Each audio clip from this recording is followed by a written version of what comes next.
সবাই কেমন আছেন? ভালো তো? প্রচণ্ড শীত পড়েছে তাই না? তাহলে আজকের একটু পিঠে খাওয়া যেতেই পারে। আমি তো সকাল সকাল কিছু আতপ চাল আর কিছু বিউলির ডাল ভিজিয়ে দিয়েছি পিঠে খাবো বলে। আজকের আমি কি পিঠে বানাবো অবশ্যই বলবেন আপনারা। আপনারা দেখুন আমি কি পিঠে বানাই। আমি ডালটাও বেটে নিয়েছি আর আতপ চালটাও এই মিক্সির বলে নিয়ে নিয়েছি বাটবো বলে। দেখুন চালটা বাটার পরে এমন সুন্দর একটা ব্যাটা রয়েছে। আমি এই পিঠেটাকে একটা নামে ডাকি, কিন্তু আপনারা কি নামে এই পিঠেটাকে চেনেন অবশ্যই আমার কমেন্টে জানাবেন। আমার পিঠের ব্যাটার রেডি। একটু লবণ দিয়ে নিচ্ছি আর একটু বিউলির ডাল তার সাথে মাখিয়ে নিচ্ছি সুন্দর করে। দেখুন চালের ব্যাটার আর বিউলির ডাল একসাথে সুন্দর করে মাখিয়ে নিচ্ছি।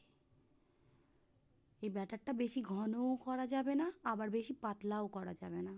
বেশি ঘন করলে পিঠেটা খুব মোটা মোটা হবে, আর বেশি পাতলা করলে পিঠেটা হতে চাইবে না। ব্যাটারটা প্রায় আমার কমপ্লিট হয়ে এসছে।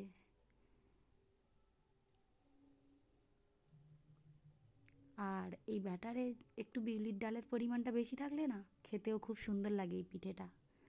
আর একটু ঘন ঘন লাগছিল আমার কাছে, সেই জন্য আমি একটু জল মাখিয়ে নিয়েছি, নিয়ে সুন্দর করে মেখে নিয়েছি ব্যাটারটা।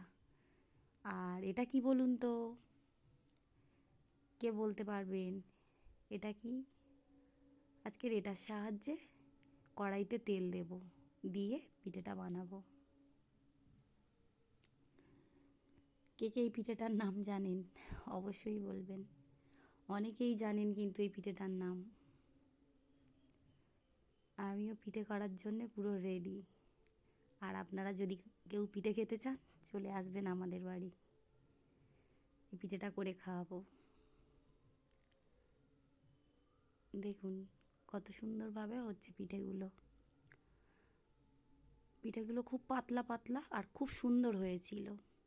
আর এই ঠান্ডার মরশুমে না এই পিঠেটা খেতে খুব ভালো লাগে। পিঠে খেতেই ভালো লাগে ঠান্ডাতে, খুবই ভালো লাগে। আর আমিও ঝটপট পিঠেগুলো বানিয়ে নিচ্ছিলাম।